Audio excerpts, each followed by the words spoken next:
Good evening. Good evening and welcome to the 2015 Morgantown Area Chamber of Commerce Dinner.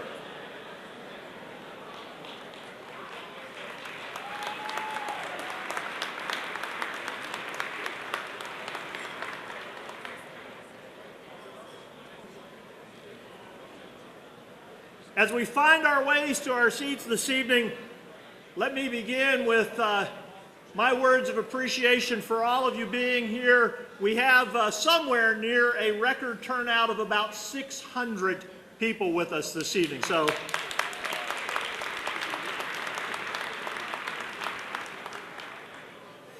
as I prepared for being here this evening and actually reflected back over the last couple weeks, I was reminded and will be reminded throughout the evening what a privilege it is to be able to stand here. To be able to stand here on an evening where we recognize the various award winners from business and institutions across our community that in many ways make Morgantown the terrific place it is to live.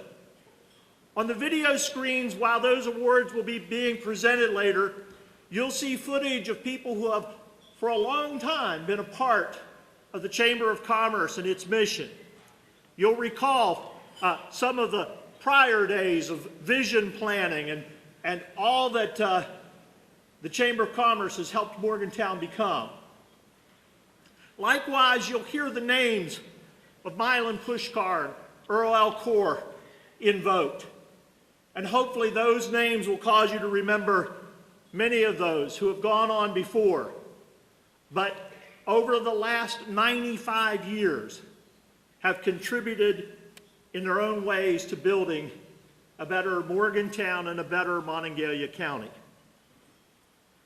This evening as we gather, I would ask that the first thing we do, if you'll join me, is just pause in a few moments or few seconds of silence to remember all of those who've journeyed before us, and in particular, some of those we've lost over this past year. Will you join me in a time of silence?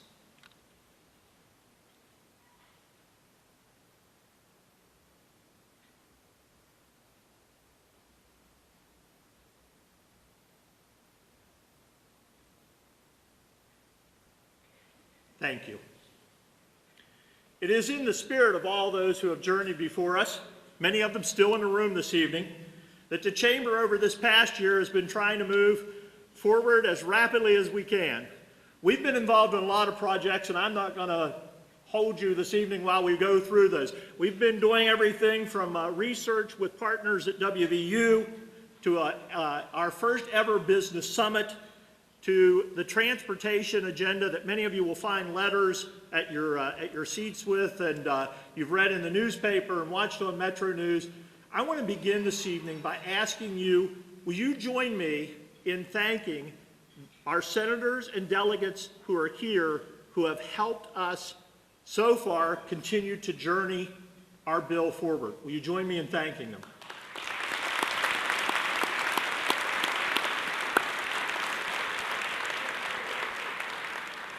To our elected officials, we will recognize you actually later in the program, but we want you to know how much we appreciate you. I want you all to notice in that letter, along about the third paragraph, it says, email them with a positive message of support for the work they're doing on the behalf of the Chamber. So please let's share with them our hope for their continued support.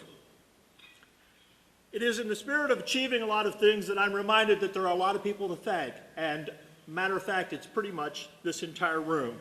So first of all, will you join me in thanking everyone who stepped forward as sponsors and investors in this evening's events? Their names will scroll throughout the dinner this evening.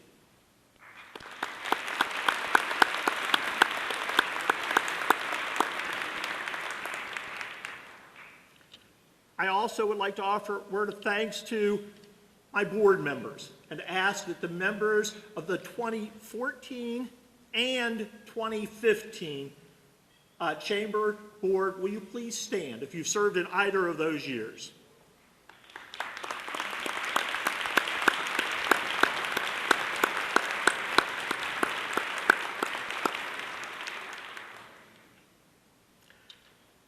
While the participation of all the board members are important and special to us, I would be remiss if I didn't also take a moment to thank my chair over this past year, my chair for the coming year. Frank Vitale has shown a tireless support for all things chamber. He is there when we cut ribbons at scuba diving shops. He is there at business after hours. He is here this evening at our dinner. Will you join me in thanking him for his support?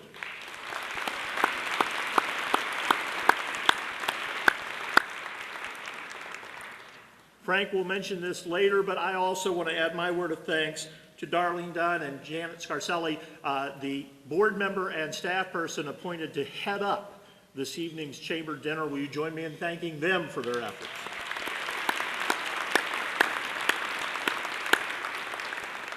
Only two more, I promise you. I'm going as rapidly as I can. I want to thank my staff for whom they achieve a whole lot for the Chamber of Commerce. They work tirelessly. They are greatly appreciated. And I know that they are now sporadic around the room because they kept giving up seats in different places. So will my chamber staff please stand? Interns, all of you, will you please stand for a moment and be recognized? Come on.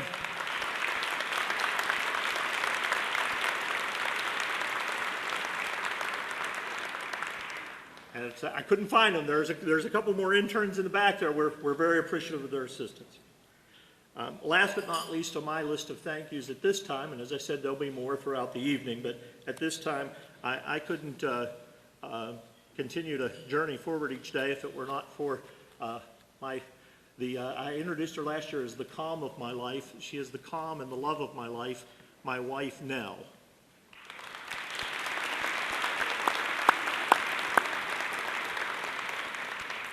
She asked me at one point this year when I rolled back home at 9:30 or 10 o'clock if I had an aversion to warm food. I don't, and so on that note, I am pleased to introduce and invite to the stage John Hardman. He is the chaplain and director of spiritual services at WVU Hospital. Will you join me and welcome him for our invitation?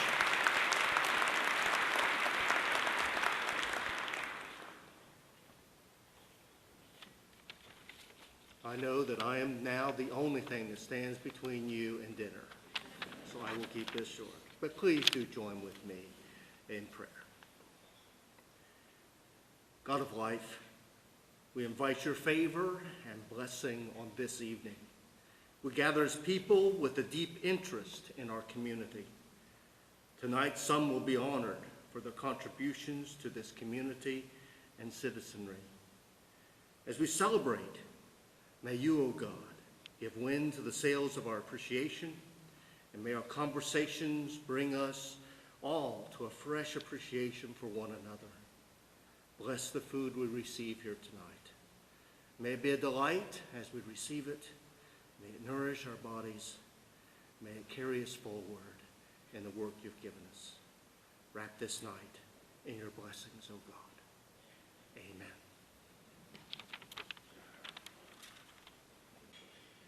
On behalf of the Board of Directors, it is my pleasure to welcome you to the annual awards dinner. I would like to congratulate each of our award winners and our award recipients and their families. You have distinguished yourselves by your character, your work ethic, your commitment to excellence, your dedication to being the best, and an overall sense of making the world a better place. I would also like to recognize and congratulate the husbands and the wives, the children and the parents, all those that have supported your journey and dreams along the way, because we don't get here on our own. Please give our families a round of applause.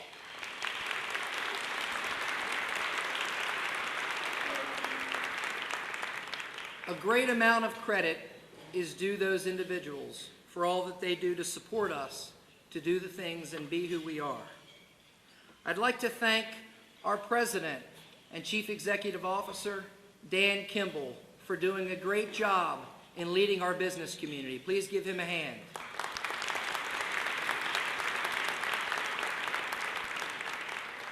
Dan and Nell have quickly embedded themselves in this community, have become a part of the fabric that makes us who we are. And this business community owes them a great debt of gratitude. But with that comes a great expectation for continued leadership, direction, and in Nell's case, a lot of nurturing. Thank you. I would also like to take this opportunity to recognize our Charleston delegation. We have several leaders here who help carry the message of what's good for people in Morgantown and the Morgantown area, and what's good for this business community to our state legislature in both the House and the Senate. I'd like to ask these individuals to stand and be recognized. Senators Bob Beach, Roman Prezioso, Kent Lanhart, Bob Williams, and David Sightpole.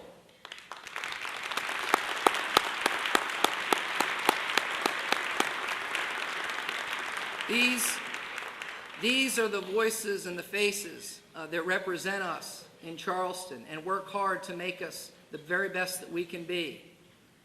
They work tirelessly and they make a great effort to carry the message. I'd also like to recognize at the House of Delegate level, Delegate Joe Statler. Joe, please stand and be recognized.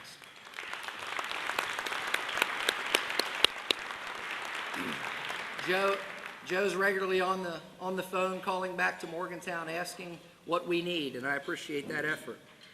I'd like to also take this time to ask all of our local representatives, whether that be from County Commission, local city governments, as well as the Board of Education and any other affiliate, please stand and be recognized for your service.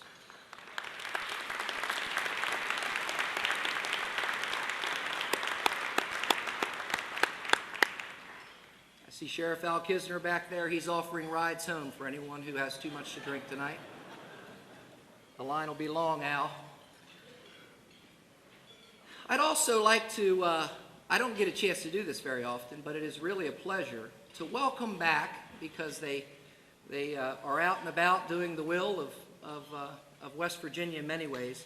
But I'd like to welcome back very good friends of West Virginia University, of Morgantown, and West Virginia at large, Ben and Joe Statler. Please stand and be recognized.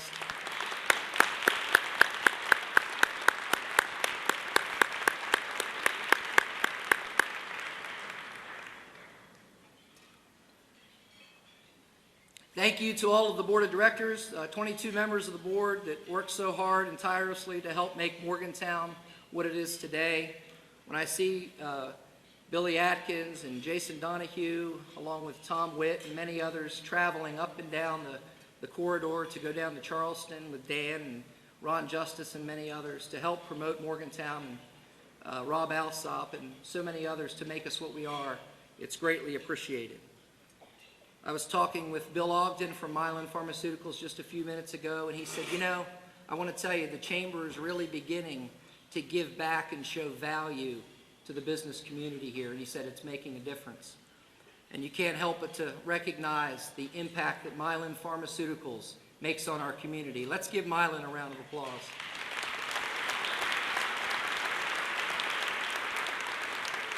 The Chamber is doing great things. Partnerships with private industry, West Virginia University, city and county governments, area organizations, and most importantly, with you. We're really beginning to get traction and make things happen both at the state and federal levels. I only ask that you not become complacent with the great success that your organizations are having, but challenge yourself to work outside of your daily wheelhouse and make our community, make our state and our region the very, very best that it can be. A world-class place to live, work, become educated, and live out your life. Standing on the tiny deck of the Arabella in 1630, John Winthrop said, "We will be as the city upon the hill. The eyes of all the people are upon us." And they are indeed upon our chamber and upon our community. This is our chamber, and this is our time. Thank you, and I wish you a great evening.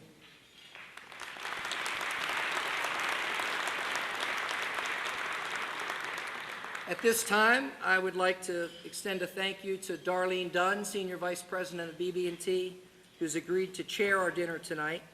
And I'd like to ask her to come to the podium and help me recognize our award winners.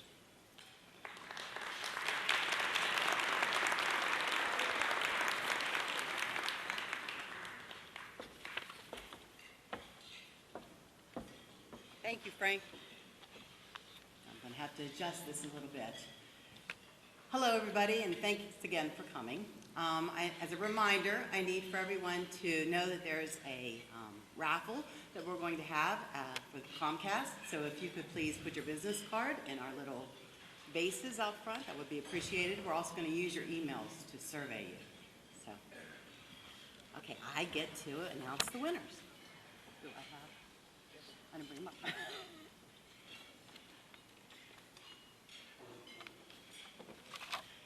Our first recipient this evening is going to be from the, that's not it. Sorry. I didn't bring it up. The video, please. Okay. Small Business Award Winner of the Year. Thank you. Okay, Small Business Award Winner of the Year is the Adventure Group. Would LaDotta Taylor please come up?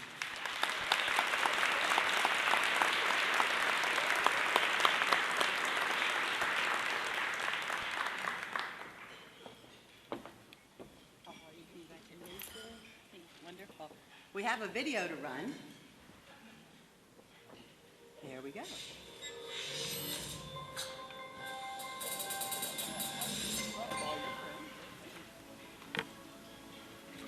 I'm LaDotta Taylor. I'm the president of the Adventure Group. The Adventure Group provides customized solutions for our customers through a variety of unique and personalized ways.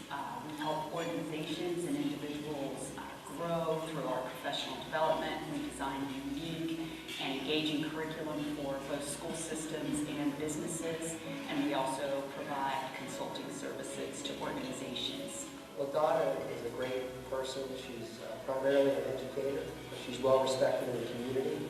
I've had the benefit of being trained by LaDotta, and I've seen the benefits of her expertise. And I've also watched her in action in training other people. She trains, people learn, and they grow because of the training that she provides.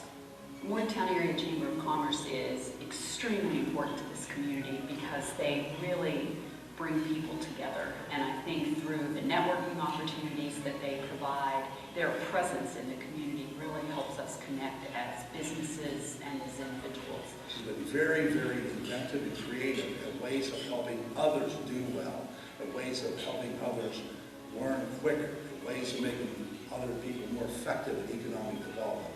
She's a wonderful resource for me. Winning this award is truly an honor for us. We have worked very hard over the past 13 years, and to be recognized by the Morgantown Area Chamber of Commerce is really an honor for our organization.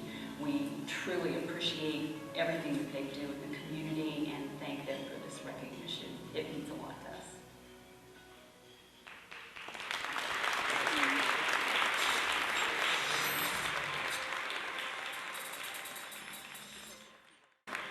Absolutely. Well, I've already said a few words, but I'd like to say just a couple more, and I promise to be brief. But thank you very much. We really, as I said, appreciate this award. And, 13 and a half years ago, we took a huge leap of faith to start this organization, and we weren't sure where we were headed. And many of you, aside from my team, know that it really was something that we were just trying to figure out. And we felt so supported and so just connected with this community, and you've done a lot to help us. There are people in this room that mentored and helped us, and we're so appreciative because we love what we do. We feel like we make a difference for people, and it's because of you that we're able to do that. I have to, say that over the last 13 and a half years since 2001, we have had wonderful, smart, dedicated people work with us. And we appreciate the efforts of all of those individuals that have been on our team throughout the years, contractors, employees, everyone that's helped us and provided services. But I'd like to recognize my team and ask them to stand, if you would, and be recognized, because this really is a group. It's not a one-person show. So please stand.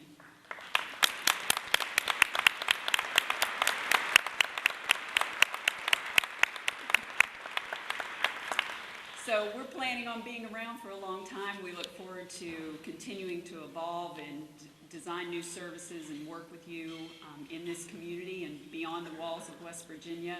And we thank you again for this award. We're very appreciative to the Chamber and to everyone that supported us, and certainly congratulate all of the other awardees this evening. It's an honor to be on this stage with you. Thank you very much.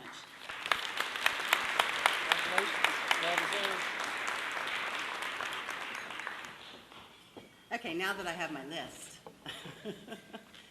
Okay, the video tribute should come first. So we need the Medium Business of the Year video tribute, please.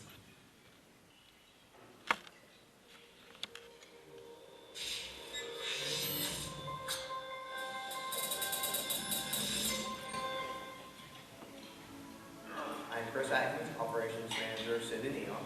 City Neon is a sign company. We offer everything from small door vinyl, window vinyl to high-rise signs. We do everything in-house, fabricate everything ourselves. We do electrical and construction as well. Part of what makes us so successful is because we specialize in custom signs. There's millions of companies out there, sign companies that can do vinyl. There's lots of sign companies that can build channel letters and box cabinets. But we can also do things that other companies can't. A lot of companies don't have a router, for example.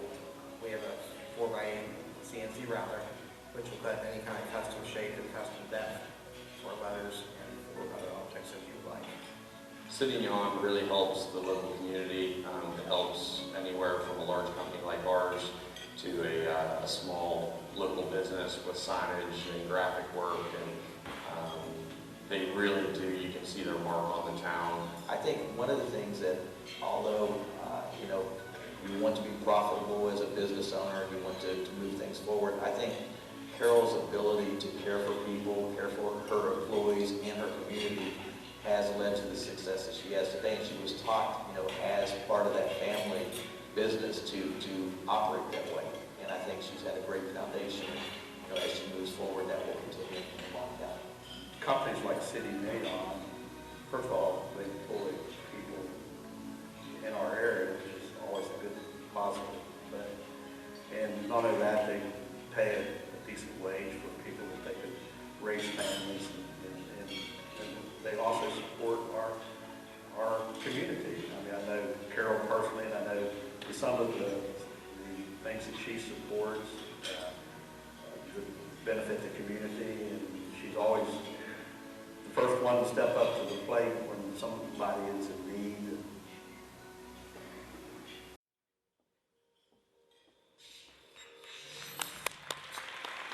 Carol Atkins, please come to the stage.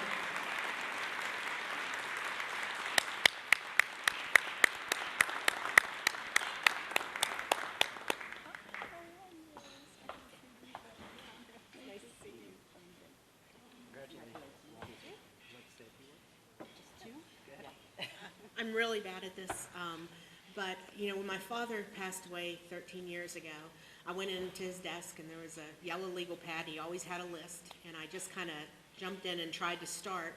My goal was just to keep everybody working. We had guys that had worked for us for a long time, and I was a kindergarten teacher, so I was a long way from doing that.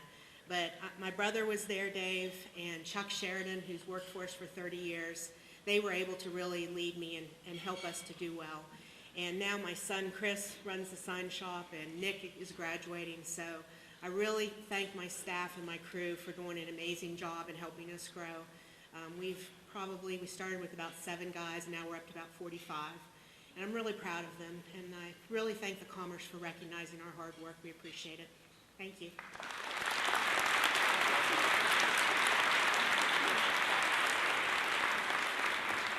Another round of applause for our staff, please. If you could please stand, we'd appreciate it.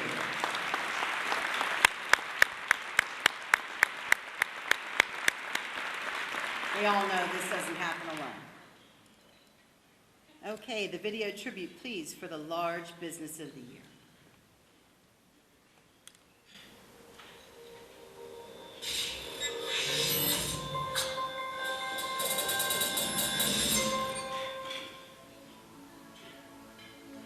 My name is Albert Wright, and I am the President and CEO of WVU Hospitals, which includes Ruby Memorial Hospital and WVU Children's Hospital.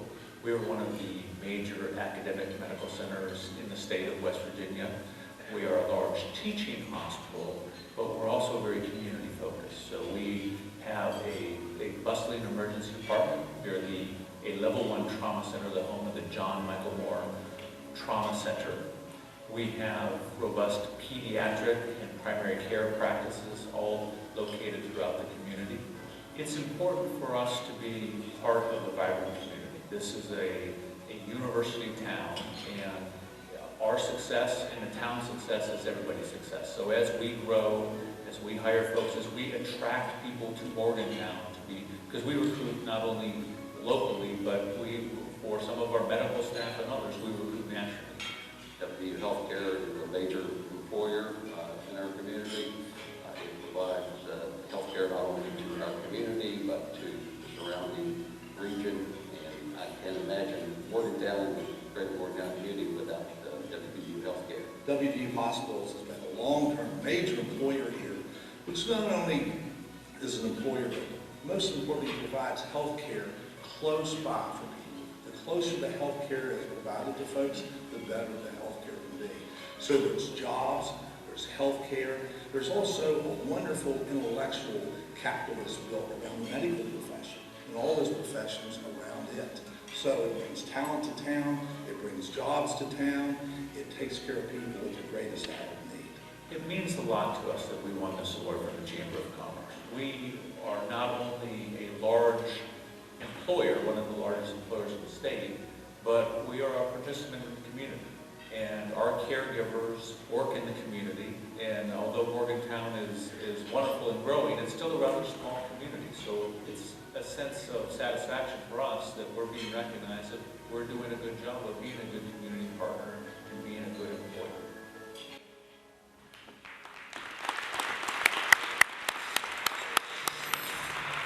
Accepting for WVU Healthcare, would Judy Charlton please come to the stage?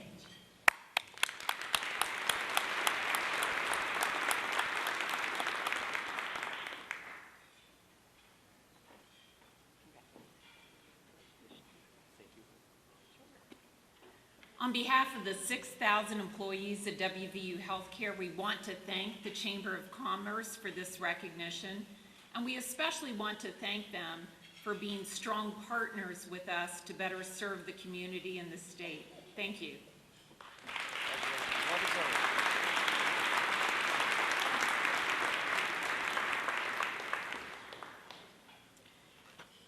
The Mylan Puskar Entrepreneur Award.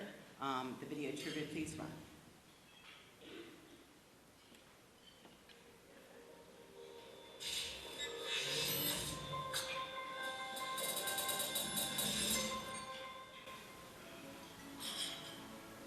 I'm John Hammond, the President and CEO of KeyLogic. KeyLogic is a professional services and engineering firm. We focus on mission support and overall engineering solutions for our clients. We work primarily in the federal government space, and we provide very unique and innovative solutions to their problems. You can't be in business or a part of this community and not know, appreciate, and really value who Mike Puskar was. He has an unbelievable impact in this community, his philanthropic contributions, and just him as a businessman is past measure. So to be recognized and receive an award that bears his name is quite an honor. I can say John Hammond deserved an Entrepreneur of the Year because he's not only an entrepreneur, he's a serial entrepreneur. He started several businesses, not only KeyLogic, which has been very, very successful, and has launched helped launch other people's careers. He also just got involved in improving air transportation capacity in this region as well as the airport. So John Hammond very much deserves Entrepreneur of the Year. Well, John Hammond is without a doubt one of the best leaders I've ever met. He's a great business mind. He's committed to the state of West Virginia and the region. But most importantly, he's just a great guy. People want to be around him, and his success encourages other people to work hard and be successful. It really is an honor to be recognized for this Entrepreneur of the Year award. But the label implies it's an individual, when in reality it's a team and our entire company. Our 200 employees and our senior management team work diligently every day with our clients to really make a difference, support their mission, bring value, and really move the needle in delivering a better outcome for our clients. And many of these missions are nationally important for our country. So on behalf of that, I'm honored to accept the award on behalf of all of our employees. And accepting the award, John Hammond.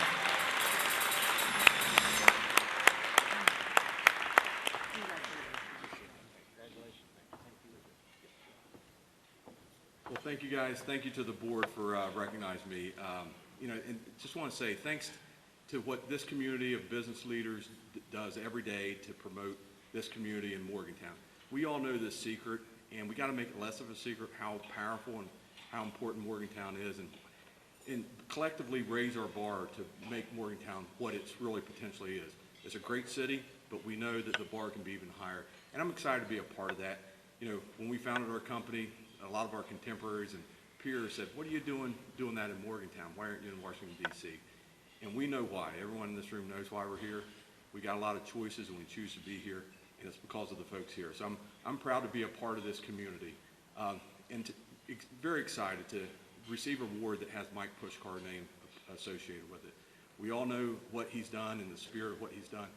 We hope we can continue to live up to that spirit and continue to keep that spirit alive. So very proud of that. So again, thanks on behalf of Keylogic, our entire staff, our leadership team that's here, and a special thanks to my wife, who's the real leader on the team tonight.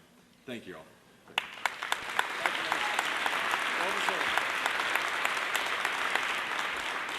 And again, if his team could stand and be recognized, we'd appreciate that. Thank you.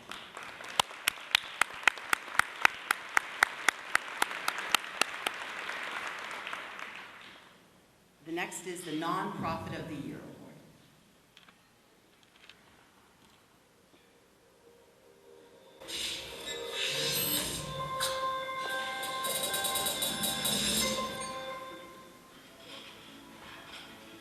I'm Nicholas Austin, President and CEO of the Your Community Foundation. Your Community Foundation's main goal is to help nonprofits and charitable minds establish endowment for the long-term sustainment of their views, their goals, their visions, in support of whatever their passions are. For me personally, it's especially coming in June and only being here for a few months, it's a tremendous beginning and what a tremendous honor to be part of an organization that receives such an honor like this when there's so many great charitable organizations in the Morgantown area.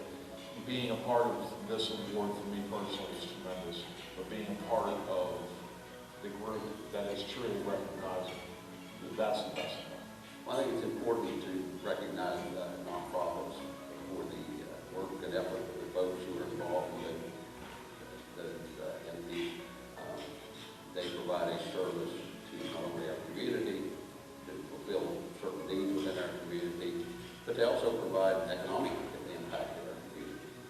Those folks who are employed and work in nonprofits, they're part of our economy.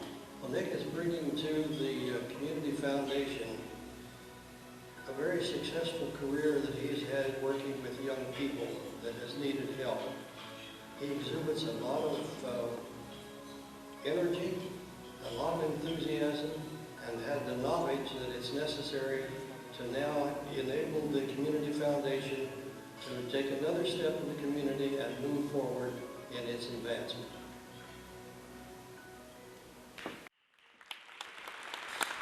And accepting Nick Austin.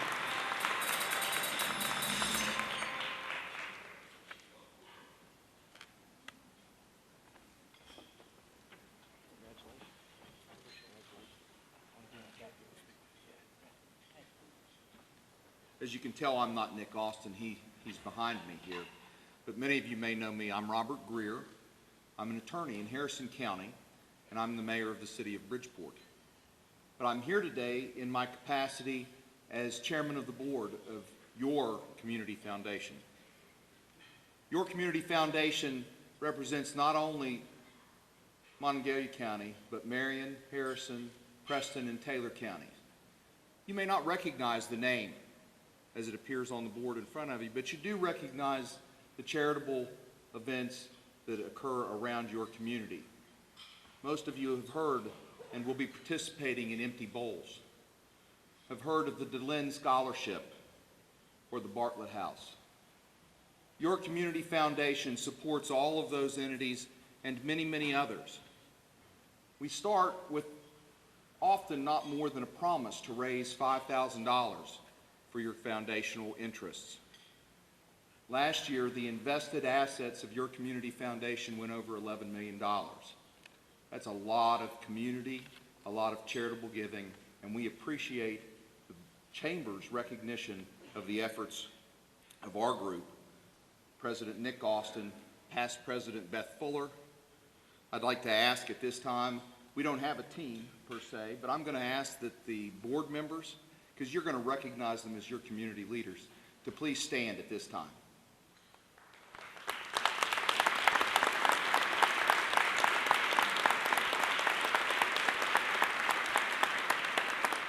Thank you for the Chamber, and thank you for the recognition and all the work you do. Congratulations. Thank you.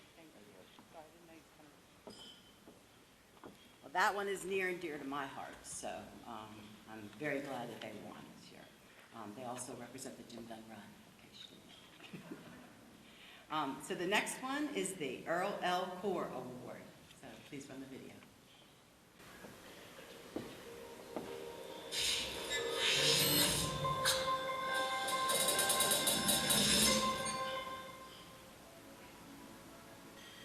My name is Gregory Bowman. I am the interim dean at the WVU College of Law, and I am also Jack Bowman's son. Dad is a fascinating combination of having a great sense of humor, seriousness of purpose, and a strong drive to serve and help others. Dad has always been a person who serves his community where he puts his money where his mouth is. He has spent countless hours serving the community, serving the university, doing so in ways that are unsung, helping individual families, helping the university, helping the College of Law, and also with repeated efforts with the Morgantown Chamber of Commerce. He has been the master of ceremonies for years and years at the Chamber, and has been a large part of the annual dinner success. I think recognizing people who do a lot for the community or for others is really essential, because often those people who are doing so much go unrecognized. And it's not only important to honor the person, but it's also important to say what the person has done and recognize them, because that person becomes an inspiration for others. Actually, I think one of the interesting stories about Jack that many people don't know is the role that he played in bringing the mast of the USS West Virginia back to West Virginia. In 1959-60, Jack was the president of the WVU student body. And at that time, the Navy had made the decision to decommission the battleship. They wanted to scrap it in the state of Washington. A person who was a leader of one of the veterans organization in Kaiser in Mineral County got in touch with Jack as a student body president and said that, we should save the mast of the battleship and bring it back as a memorial. Jack was the person at West Virginia University who spearheaded the effort to bring it back. They were successful. They got it moved across country without any money.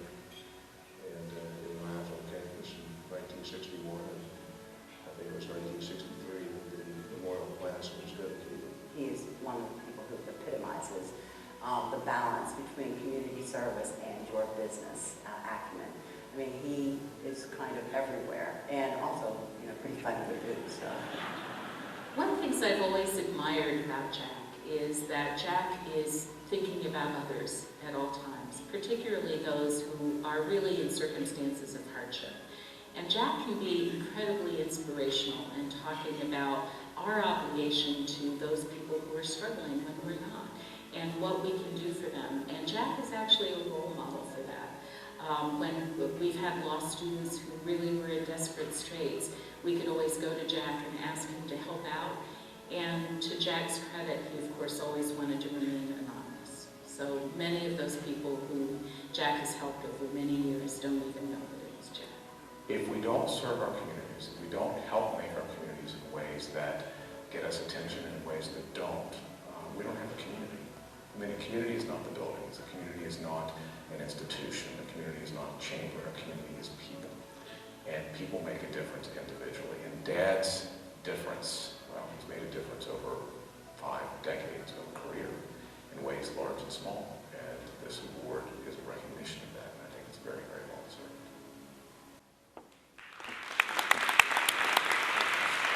Everyone, please put your hands together for Forrest Jack Bowman.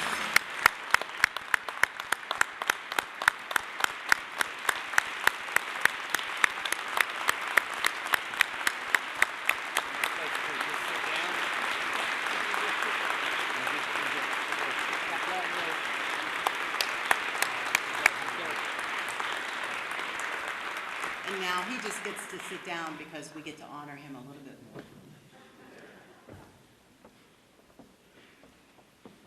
Thank you, Darlene. Well, it is indeed my pleasure to introduce to you our roast master this evening, a man who needs no introduction, but I'll give one anyway.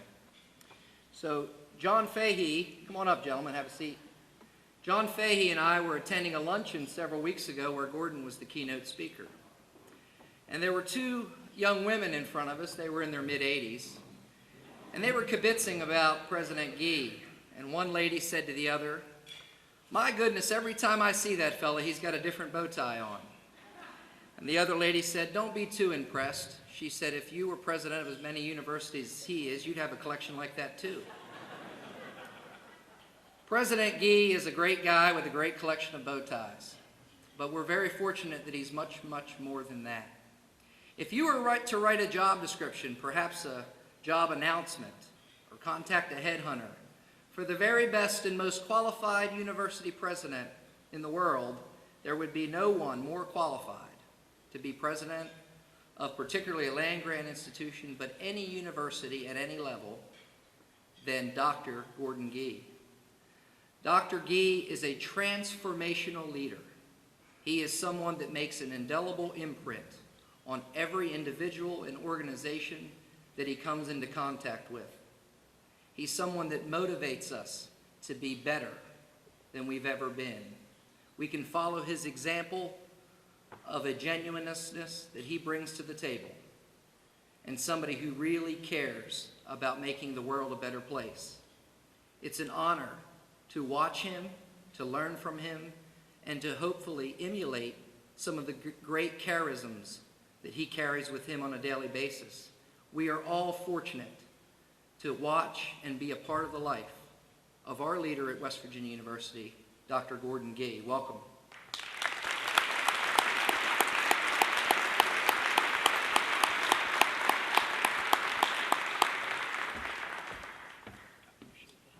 Well, thank you very much, Frank. That's exactly the way I wrote that. Appreciate that very much. And I tell you something, if you want to emulate me, you've got very low aspirations. So we take that. So good evening, everyone. Oh, come on. Yeah, we're going to get through this thing fast because there's not much to say about Jack. But anyway, I'll note that. You know, of course, Jack is looking at here. He said, "Oh my gosh, this is the largest audience in the history of the chamber." Well, Jack, the only reason is it's colder than hell out there. No one else had any place else to go. So, but it's an absolute honor for me to be here. And first of all, let me just say congratulations to all the award winners. You know, it's been 30 plus years since I've had an opportunity to live in this community, and I will tell you it's a real privilege to have been able to return. It's a real privilege also to be able to live in a community that has such a vibrant feel about it. And so congratulations to all the winners except Jack. But saying that, Jack is my friend. He is my friend. Until maybe right now, he's a true legend of the West Virginia University College of Law, a true legend of the Morgantown community, and a true legend of the legal profession. We all know that. One of the great joys of being around Jack, of course, is because he's the only person around who's older than me, and so I take but actually, he has been the oldest person for about 30 or 40 years, however long, because his hair turned that lovely shade of white. I think he may have been born with that blinding head of hair. Jack is a guy with a trademark look, as you know. For instance, people quickly identify me with my glasses and bow tie. We just heard about that. You can spot Jack miles away and instantly recognize him from that snowy white hair and that neatly trimmed mustache. He looks as if Phil Donahue and Ted Turner procreated.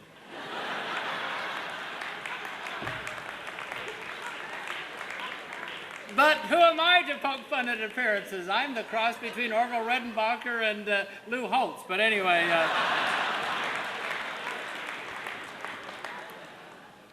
beyond our good looks, Jack and I have a lot in common. We share a love for the field of law. We do. We both have a profound admiration for Abraham Lincoln. I actually met him. And Jack was with me. And we both go by our middle names. There's a reason for that. My first name is Elwood. If your parents named you Elwood, would you not go by another name also, as a matter of fact? And Elwood, as I've learned, was derived from a place named after Elder Tree Forest in Old English. Jack's first name is Forrest. Our parents must have had a thing for trees. Actually, Jack maybe should have gone by Forrest because oftentimes his students were befuddled by the lectures as if they were lost in his forest, as a matter of fact. I remember my first meeting with Jack in 1979. For those of you who are trying to crunch the numbers, that was 36 years ago, Jack. He's sitting there, didn't have enough fingers and toes. But we started on the same day I came from Utah and was named Dean of the West Virginia University College of Law. I did not think West Virginians, of course, allowed Mormons into the state back then. I've told this story before, but I'll tell it very quickly. My first time, my friend John Fisher is here, and John was with me. We were down at the Green Bar of the West Virginia Bar Foundation, and I was being introduced as the new dean of the law school, and the acting dean of the law school was a guy by the name of Henry Collins, Porky Collins, as he was affectionately called. And Porky got up and started reading my resume, and finally he said, "Oh hell," he said, "I don't know anything about this young man. All I know is he doesn't smoke and he doesn't drink. He's a Mormon. That means watch your women." So anyway, that was my introduction. Of course, growing up in Utah, I'd never seen a non-Mormon or a Democrat. But anyway, meanwhile, Jack began his storied career as a law professor. A few years later, our paths veered off into different directions. My professional life took me, of course, all over the country and into the wilderness for about 30 years. But I did find my way back to Morgantown and saw that Jack was still hanging around. Same white hair, same white mustache. I guess he just wasn't smart enough to move. Heck, I have had more jobs than the number of times the PRT has broken down. So Jack stayed here and had one job, teaching a bunch of overprivileged law students about wills, trusts, contracts, and professional responsibility. He did that for 23 years. Now, Jack, my friend, I know I've made several jabs at the color of your hair, but it is truly remarkable that you have any left.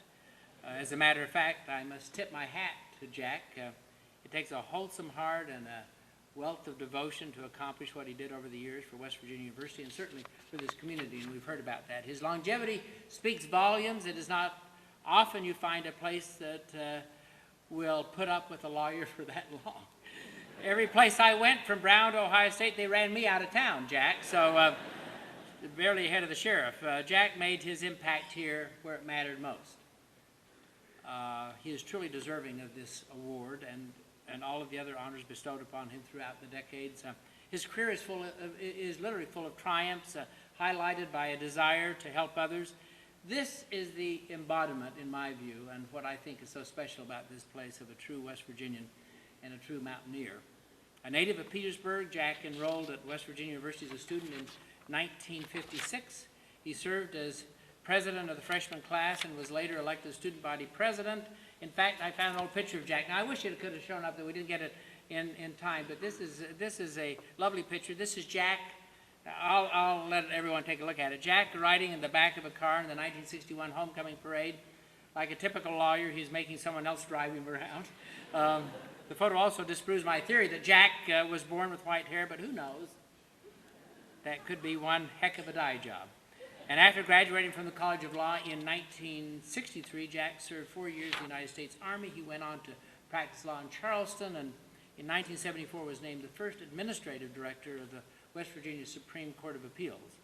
As I stated before, he joined the College of Law faculty in 1979, and the rest, of course, is absolute history. 7 graduating classes named him Professor of the Year. That means the other 16 graduating classes didn't think very much of you, right? I just had to put that one in. Jack's impact is so widespread that those on the outside of academia recognize his efforts as well. On 3 occasions, he was awarded the highest honor the State Bar can bestow upon a member, the West Virginia State Bar Certificate of Merit. Speaking of the bar, I just have to do this, you know I'm a lawyer. What do you call a smiling, courteous person at a Bar Association convention? The caterer. Hold tight, I have more. What's the difference between a lawyer and God? God does not think he is a lawyer.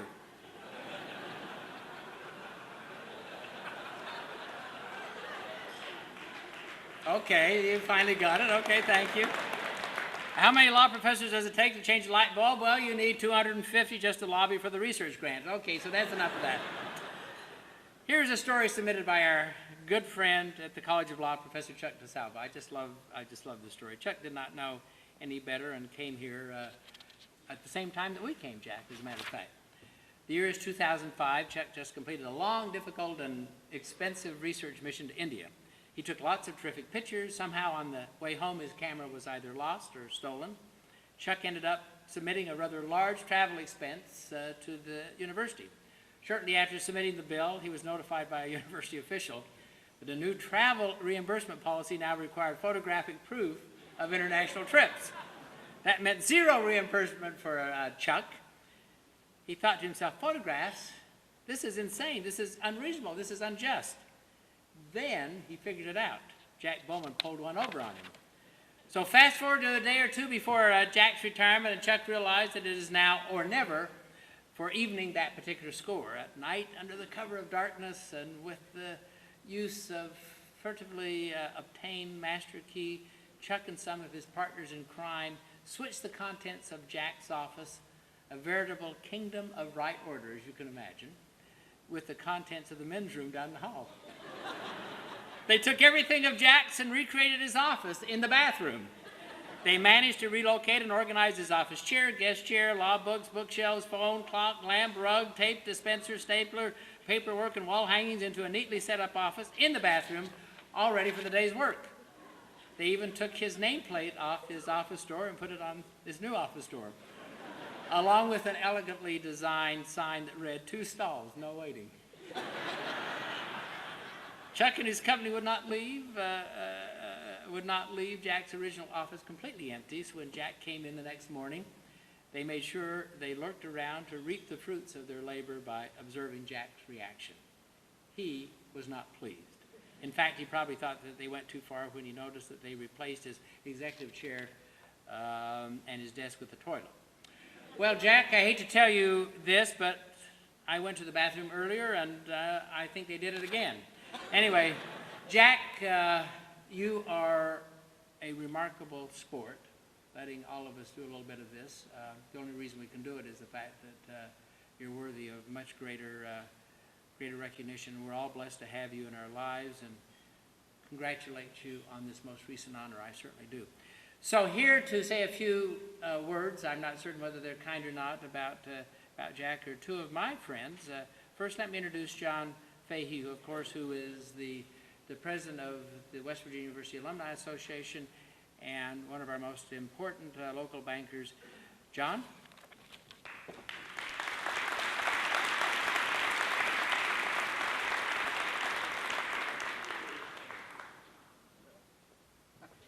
We want Jack to move out right here to be among the people. He's a man of the people. He says that, and by golly, we're going to put him there. No, bring your notes. Hello, everyone. Hello, hello, hello. You can do better than that, as Gordon said. Hello, hello. My goodness, my goodness. Welcome to the intervention. The intervention of Forrest Bowman. It sounds exactly like one of those fancy Lifetime Women's Network movies. The intervention of Forrest Bowman. Roasting Jack Bowman, the master, the pampered chef brand of all the roasters out there. The silver fox. Yes, the silver fox. The man who laughs at Grecian formula. The man that put Grecian formula into receivership. Like many of us, Jack is from small town West Virginia. When Mr. Thompson and I went to visit Jack about this, he was very honored about the award that he was to receive, and we tried to, so we wouldn't overlap on some things that perhaps he'd received in the past from the Bar Association or from his hometown.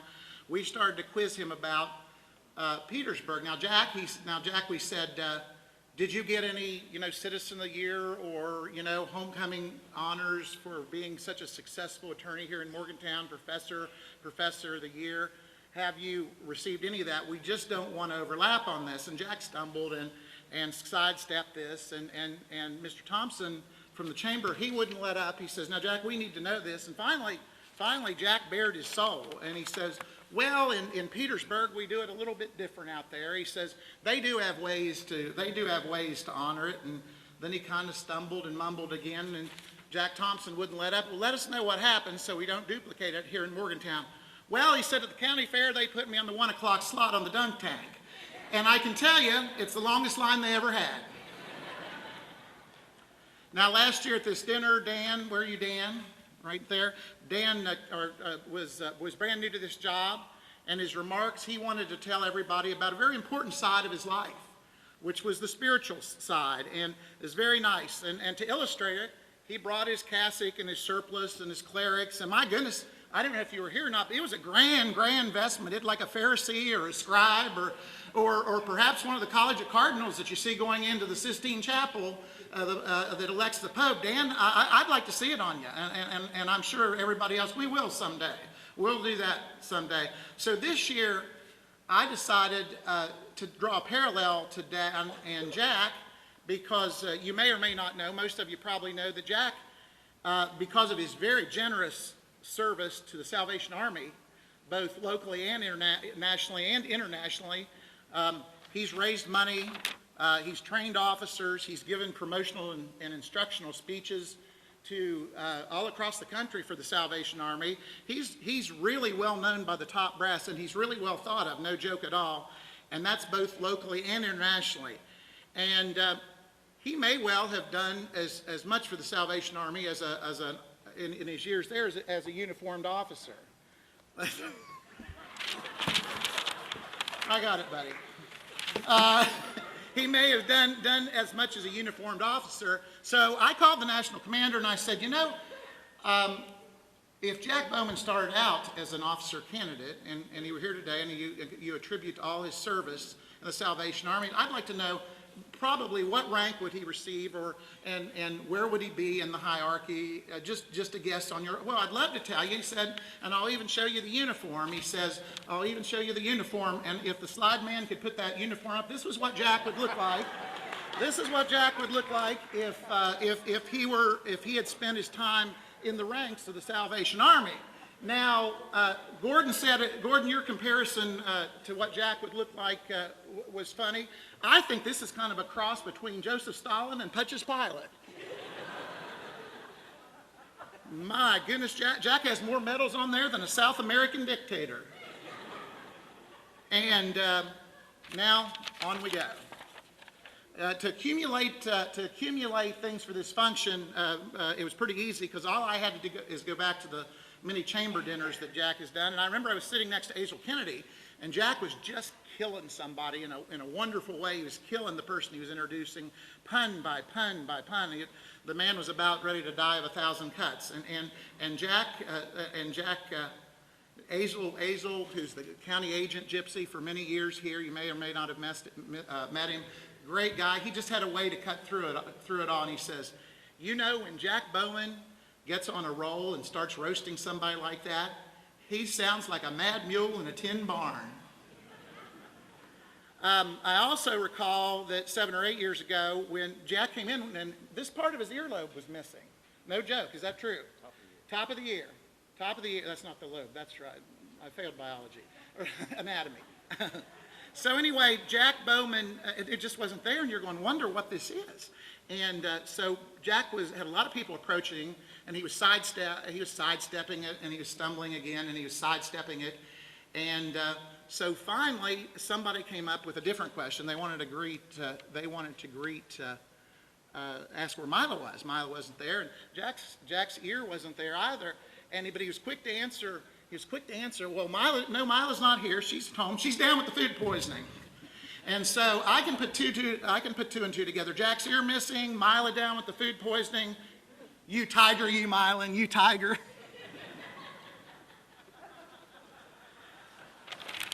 You probably never pictured Jack as a Casanova, and neither did his college friends.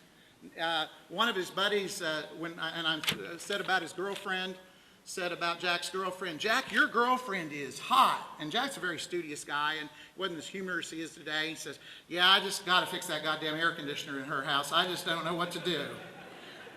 Jack didn't have a car in college, but when he did get one, it was a 1950 Ford Fairlane, Slide Master. Now, I'd call that a fixer-upper if I were you. So I asked Jack, I said, tell us about your first car. This is when we went out to see him and visit with him about this dinner. So tell us about this car. He said, driving this car was the single best form of birth control a fella could have. He said, ain't no chick gonna get in that vehicle in the back seat.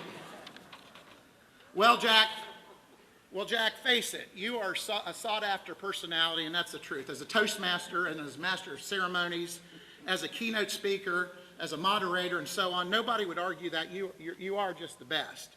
And you've introduced governors and senators, justices of the Supreme Court, Fortune 500 presidents and CEOs, movie stars, famous newscasters, accomplished athlete, a real who's who, and I really hope that you've kept a list and photos of this. I really do.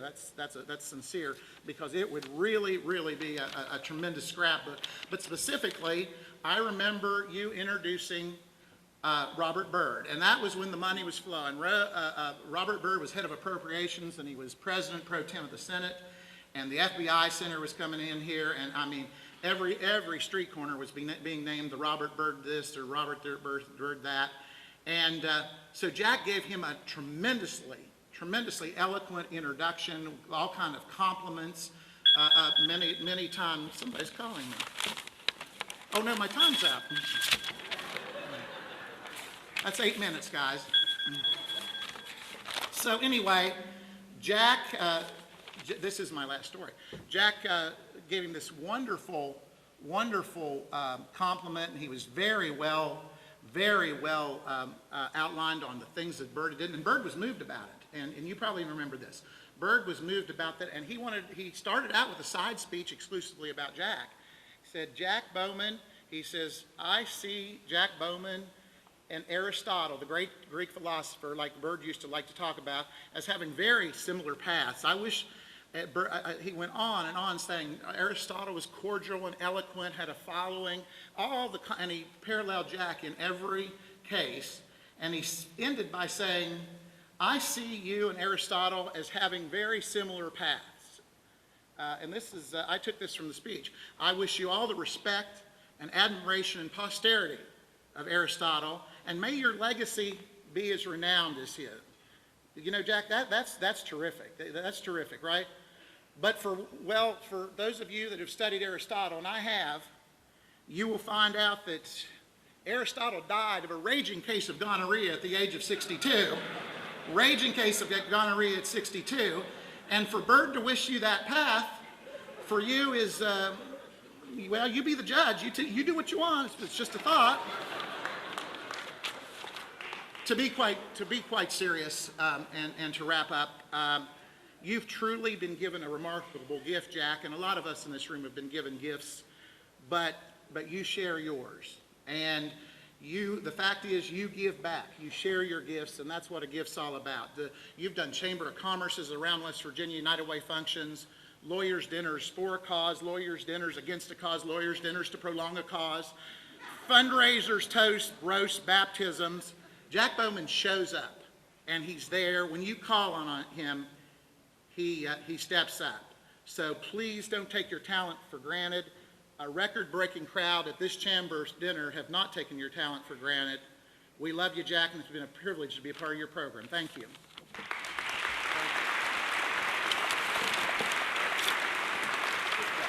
Thank you. So, John Fahey studying Aristotle, that gives me pause. I want you to know that.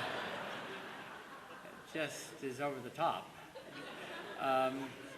Steve Lacagnan, who is, of course, one of West Virginia's most distinguished lawyers and a partner in Jackson Kelly, is here to say a few words about our friend. Come on forward, Steve.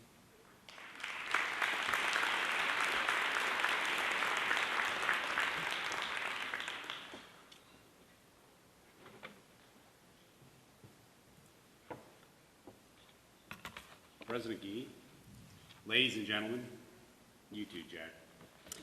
I have been waiting 34 years for this moment. When I was asked to do this, initially I thought I can't do it because I hate the guy. And then I sort of started to warm to the idea.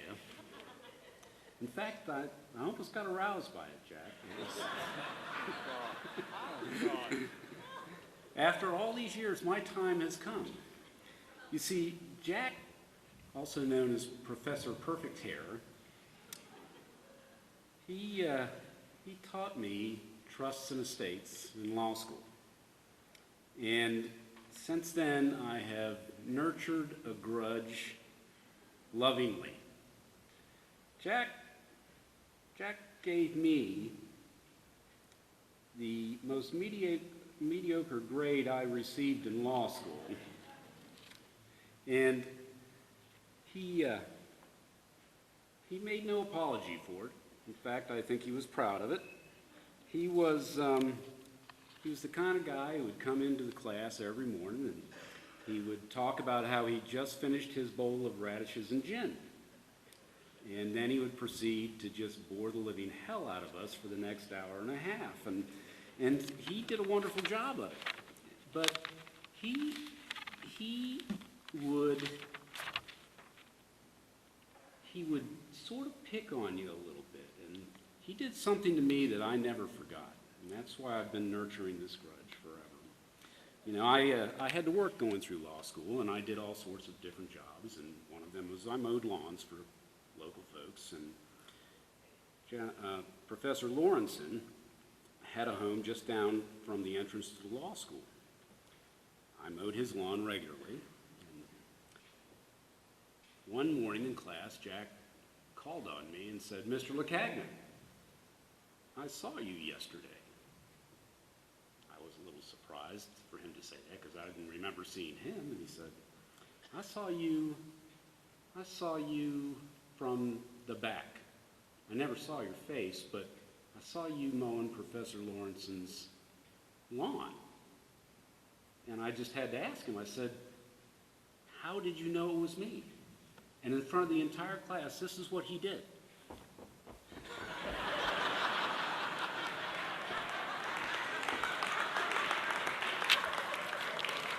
Now, Jack was the only professor in law school who was totally unable to recognize my genius.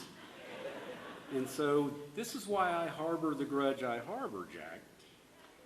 Now, Mr. Perfect Hair not only mocked my stature, but in all these years, these 34 years, my hairline has receded. I've shed quite a few hairs, and Jack seems to have gotten fuller. Fuller? No receding hairline. The guy is unchanged. And I have a theory about this. My theory is it's not real. It can't be real. And you know, it sort of reminds me of back in the day when Muhammad Ali and Howard Cosell were sort of played off each other in the media. Howard Cosell loved to interview Muhammad Ali. Who wouldn't? The guy was bigger than life. He always had something that was noteworthy to say, and he was entertaining as heck. And Cosell was sort of a pompous, self-aggrandizing guy and hard to really like much. And Ali, though, saw in him some opportunities for fun. And Ali knew in his own mind that Howard Cosell wore a convincer, a toupee. And it was a really bad toupee. You could he probably needed to take it off, throw it on the floor, and vacuum it for 10 or 15 minutes before he wore it every day, but he didn't. And Muhammad Ali would constantly, when he was being interviewed by Howard Cosell, would start going like this. Like this. I was going to take it off. Like that. It was entertaining to watch, and you know, Howard Cosell's reaction was exactly the reaction you just saw here, ladies and gentlemen. Exactly that reaction.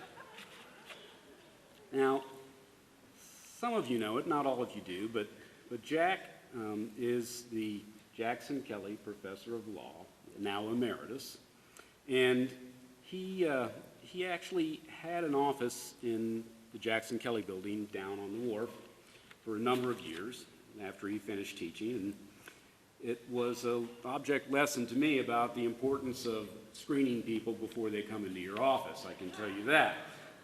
He was an interesting guy, and he shared his politics with us. Most of you know that I'm a relatively conservative guy, and Professor Perfect Hair here is probably as conservative gets. He makes me look somewhat to the left of Michael Moore, I think, and Jack is so conservative. What I saw about him is a number of things that were just stunning to me, really. One is the man, I learned from Milo, would not shave the left side of his face. He'd make Milo do it every morning because he didn't want to be viewed as doing anything on the left. Jack buys a new car every 15 years or so. The first thing he does is he disables the left hand of the turn signal because he won't turn left. To go left, Jack turns right and keeps going until he's going left. That's how conservative Jack is. He claims his hair was not white until the Obama administration. But as President Gee noticed, Jack, we have pictures of you from the Lincoln administration, and we know your hair was white a long time before then. So, there's one other problem with Jack in the office I have to tell you about. The associates learned the hard way to avoid Professor Perfect Hair. They learned this because if they came within reach of him, it was like falling into a black hole and they couldn't get their billable hours. In fact, I remember distinctly one day when an associate had gone into his office and wanted the answer to a simple question about the statute of limitations for fraud. The answer was pretty easy. It shouldn't have taken but a second for Jack to tell him off the top of his head. I peered in 20 minutes later, and Jack is still on the history of jurisprudence in England. At one point, another 20 minutes later, he's talking about the Magna Carta. In fact, there was a belief in the office, and I brought a prop here for you, Jack, that when Jack started talking, to answer a simple question, the hands of the clock would just go round and round and round. And there are people who actually said, associates who actually said, that he had the ability to make time actually stop. Universal time stopped and stood still. And some even claimed that it sometimes went backwards when Jack was talking. Now, they learned the hard way, but they learned. And there are a couple other things that I want to tell you about Jack. One of which is, well, actually, I think this is the one I want to end with. This one is interesting because all of you who've heard Jack speak over the years know that he likes to start out with a joke. Sometimes it's self-effacing, sometimes it's not. But he loved to throw in a reference to the missing part of his ear, the top of his ear. And he would tell audiences that there's an explanation for that, and that it's because there is a serious misprint on page 59 of the Kama Sutra. And Jack, I got to tell you, I asked Mila about that, and she told me there is no way in hell that you have ever read the Kama Sutra.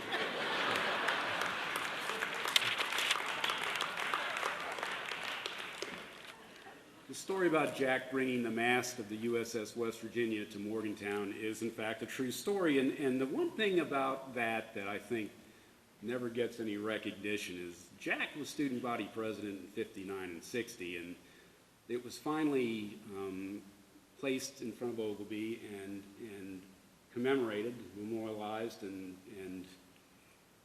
given its recognition in 1963. The student body president then was more than happy to take the credit for that effort. Jack was not the one who got the credit for it. In fact, when that thing first arrived in Morgantown, they called it a 60-foot piece of sewer pipe. And Jack was the subject of some ridicule over it, but he never said anything. He grinned and he wore it. But we're all proud as can be every time we go through that campus to see that it stands proud in front of Ogilvy Hall. Now, I want to say a couple of other things, and those are that I believe Jack represents the epitome of the Earl L. Core Award. Jack's contributions to this community and to this state are legend. Jack has served as an ambassador for this city, this community, and for the state of West Virginia all over the world. And when he speaks, people are so impressed. I can tell you many times I have been places where they know of Jack Bowman in my travels. And I liken him to a modern day Will Rogers in that he has that sort of ability to be homespun and sophisticated at the same time and reflect a wisdom in his humor that touches all of us in ways that makes us just laugh. I greatly admire Jack for that. I greatly admire Jack for the fact that when I was a young lawyer, I heard all the lawyer jokes too, and we sit and smile and, you know, what's 100 lawyers on the bottom of the ocean? A good start. Ha ha ha ha ha. Jack never subscribed to that. Jack lectured us young lawyers or budding lawyers about what a noble profession it was and why it was so important to our society to have lawyers and to take as seriously as we possibly could the responsibility that was being given to us to represent people and to bring justice to the extent we could to people and to represent the legal system in a way that brought honor to it. And it made all of us so proud to be lawyers. And I will never forget Jack having done that, not just for me, but for every graduating class at that law school for, 23 years, wasn't it, Jack? We are all proud of you. We are all proud to say you are our friend. And we are proud to say tonight you are the recipient of the Earl L. Core Award. Thank you, Jack.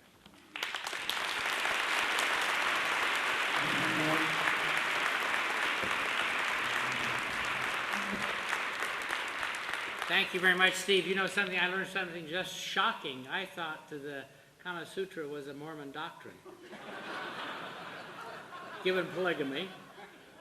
So thank you very much, Steve. We appreciate that. Now, ladies and gentlemen, the man of the hour. Give him a round of applause, would you please?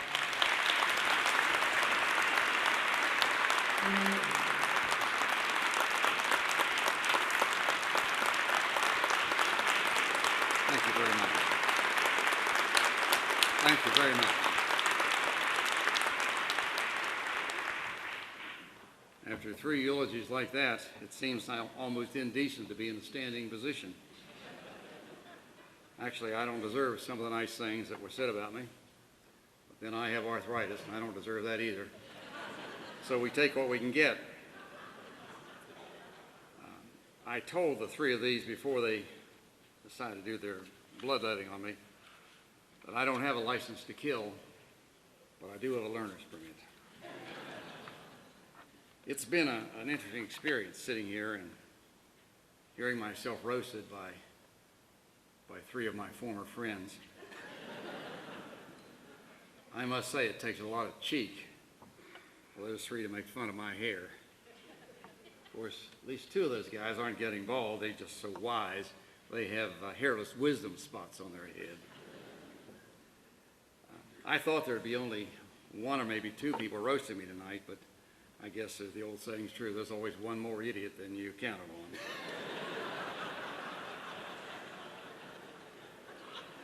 I've had a varied career. Some might even say erratic. I almost said erotic. It hasn't been erotic. Sadly, it has not been an erotic career at all. I began my career in the Army, where I had some very interesting experiences. I defended 2 capital cases. In one of those cases, they were trying to hang my clients and 4 defendants, and one of them was from West Virginia. I'm proud to tell you that the Army did not hang or shoot any of my clients, including the West Virginia boy. I worked for and got to know a lot of people. Some of you heard the story before, but it bears telling. When I was in the Army in Germany, I had the experience of working for the dumbest lawyer I ever knew. I mean that.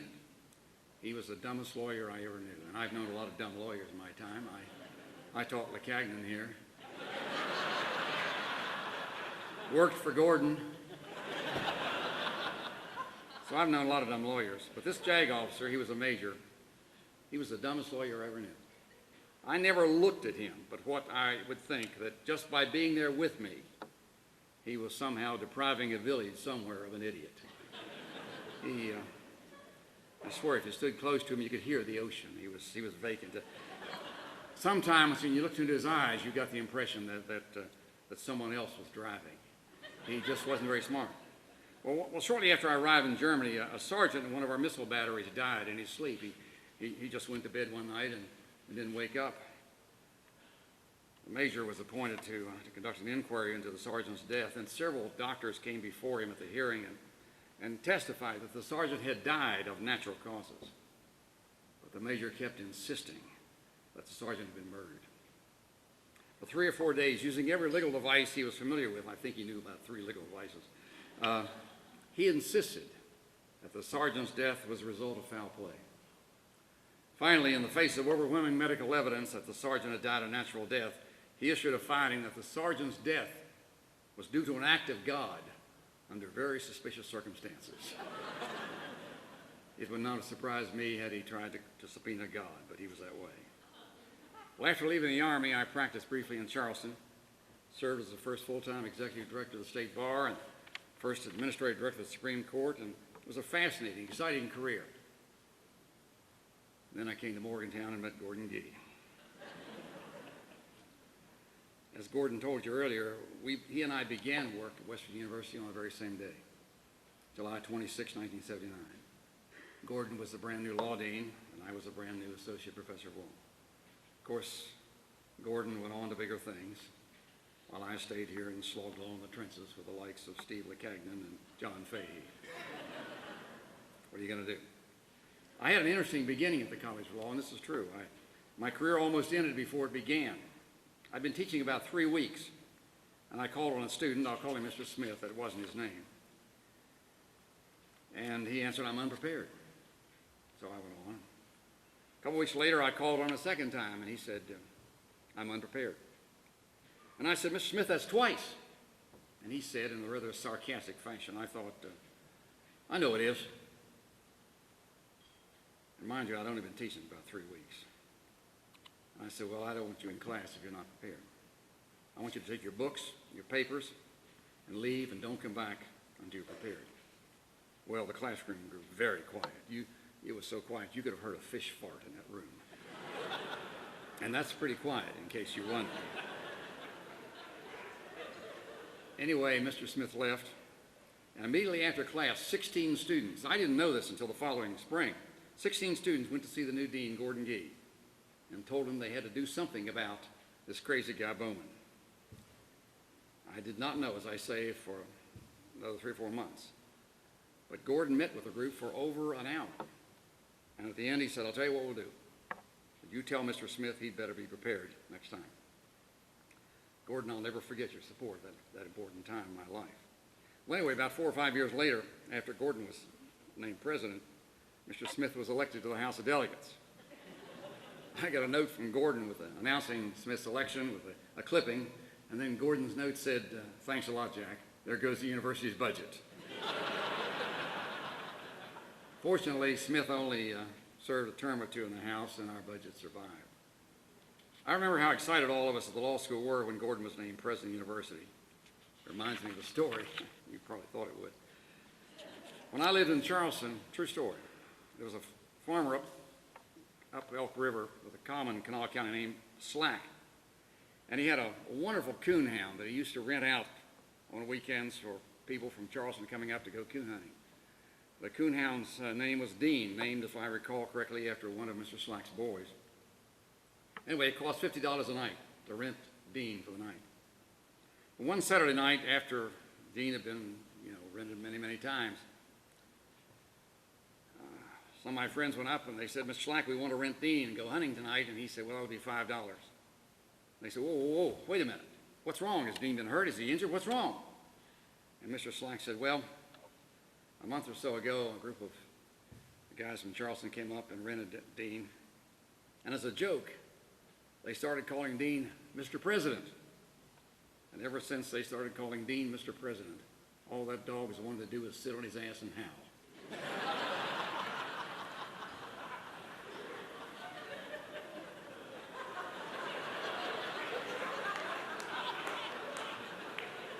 I assume you're all familiar with Gmail.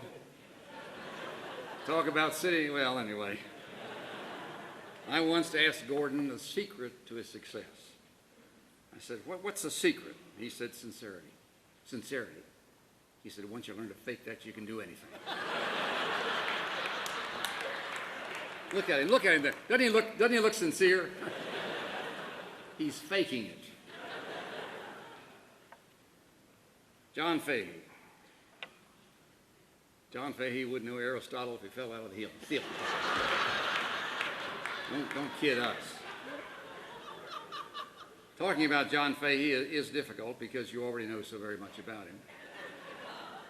You all know, for example, that as a boy, he had charisma, but he got over it.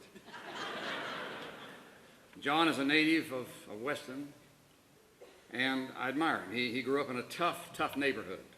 A lot of crime, vandalism, antisocial behavior. As John tells it, I wanted a bike, so I asked God for a bike. But then I realized God doesn't work that way, so I stole a bike and asked God for forgiveness. John could always find a way. He was not a bad boy. He really wasn't. Mischievous, the kind of kid who put crazy glue in his father's preparation age. But he wasn't a bad boy.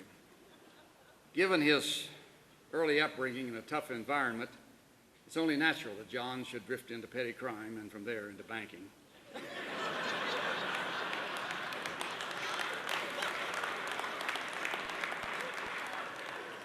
A lot of you people out there borrowed money from banks, haven't you?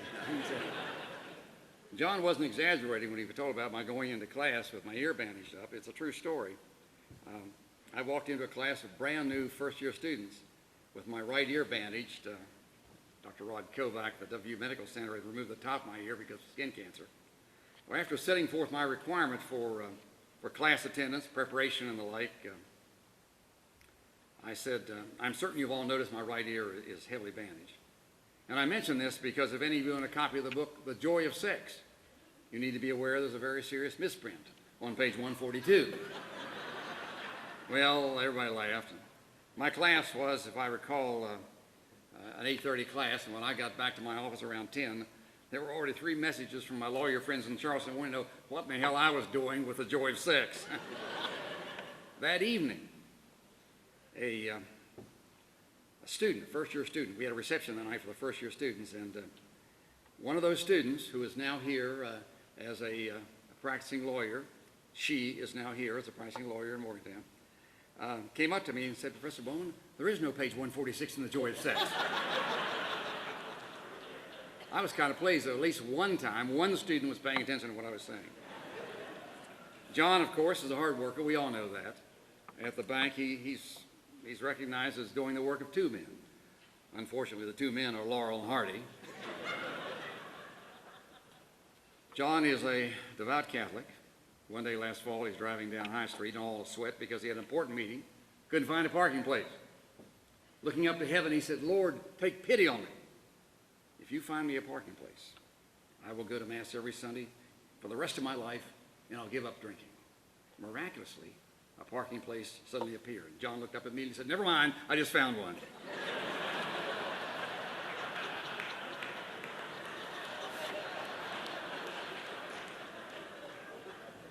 John always found a way, didn't he? I would say about Robert Byrd, I never did introduce him, by the way. That's not a true story, but then that was from John. What do you expect? I'm from the only county in West Virginia that Robert C. Byrd never carried, so I say with pride. Steve LeCagnon was a student of mine at the College of Law. I remember well, and I remember his grades. I felt sorry for him. I've always been fond of his wife, Lynn. And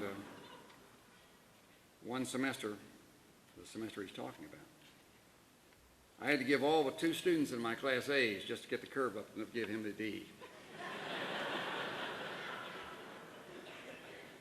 As Steve told you, I had an office at the Wharf District of the Jackson Kelly offices for a while when I worked for Jackson Kelly Associates. There I heard a lot of Steve LeCagnon stories. Like the time he got the Valentine that read, "I'm hot for your body." He was all excited, Lynn, until he realized it was an ad for Ben Gay.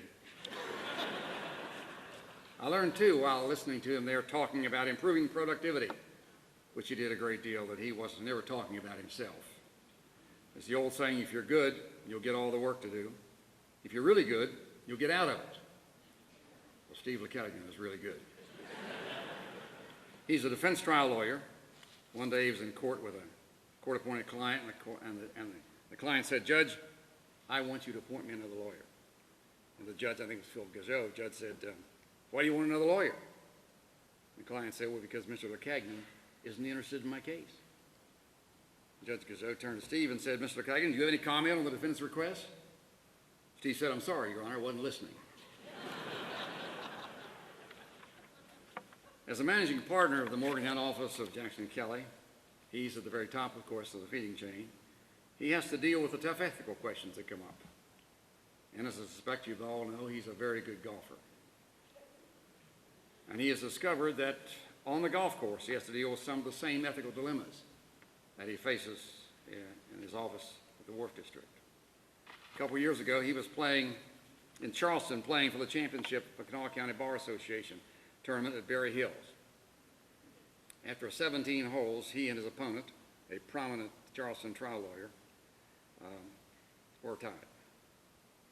Dead even. Steve had the honors off the 18th tee.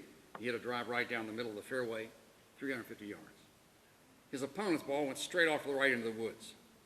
Steve helped him look for the ball for a few minutes, maybe about 10 minutes. Finally, the opponent said to Steve, "Why don't you go back and take your second shot? I'll look for my ball a couple more minutes. If I don't find it, I'll go back and tee up again." Steve went out to the fairway, took the second shot, it was perfect, landed about 10 feet from the pin.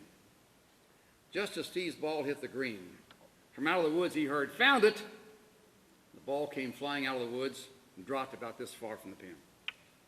Now here's Steve's dilemma. Should he take the cheating so-and-so's ball out of his pocket and confront him with it, or should he keep quiet?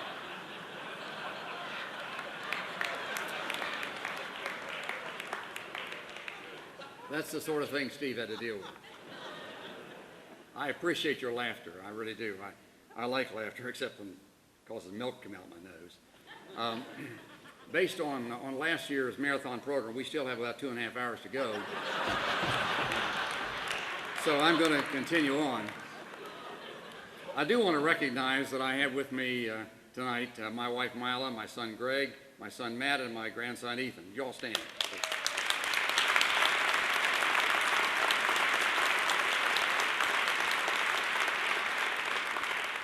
Grandchildren, of course, are God's reward for not killing your kids. Well, it's been a great evening, and I'm very honored to receive this award. One of the privileges of my life is that I had the opportunity to know Dr. Earl Core. Shortly after Milo and I moved back here in the summer of 1979, I met Dr. Core. and out of our shared passion for history, a friendship developed. And to be this year's recipient of the Earl Corps Award is especially meaningful to me because of our friendship. It's been an honor. It really has been, and I choose that word deliberately, to have been roasted by Gordon and John and Steve. There's a story told of the farmer who entered his mule in the Kentucky Derby. A friend said to him, "Surely you don't expect your mule to win the Kentucky Derby." And the farmer said, "No, I don't expect him to win, but the experience and the association is bound to do him good." Well, I can certainly say that the experience of working with these three, indeed just the honor and the prestige of having been associated with the three of them over the years, has done me a world of good, and I'm very grateful to them for that. Thank you all for doing what you did tonight.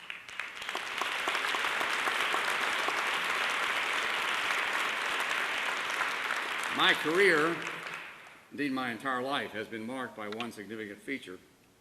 I've always been blessed by support and encouragement from so many folks along the way, folks whose advice and direction and encouragement have put me where I am. As I look back upon it, most of those who've had such an impact on me have been people who've insisted on the importance of sharing and giving back to the community. I think of my parents, who didn't have very much, but who shared what little they had with folks who had even less.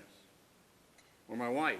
If you want to know what she thinks about serving others, take a look at the Morgantown area Meals on Wheels and see what she's done there as its president. And there are a whole host of folks, known to all of you in this room, who've been friends of mine and who were very important in setting the direction of my life. People like George Farmer and Jimmy McCartney, Hazel Ruby McQueen, Hale Poston, Steve Tanner, Zelda Weiss, Joe Gluck. In truth, I'm up here tonight because of the things that these individuals and others like them stood for, and the demands and the expectations they placed on me. I think it's a beautiful thing when people expect something decent of you. It means you've given them reason for their confidence. Like when John the Baptist was born and his father sang a beautiful song about all the things that his boy would do. And then his boy went out and did them. Well, no one sang any songs when I was born about what they thought I would do. Well, these people I just mentioned, by the way they lived out their lives, and by the way they let me know their expectations of me, have made my life into what it became. And I'm very grateful to them for that. And that you folks might think that I'm worthy of this award, that I deserve to be up here tonight, is meaningful to me beyond anything I can express to you. Thank you all so very, very much.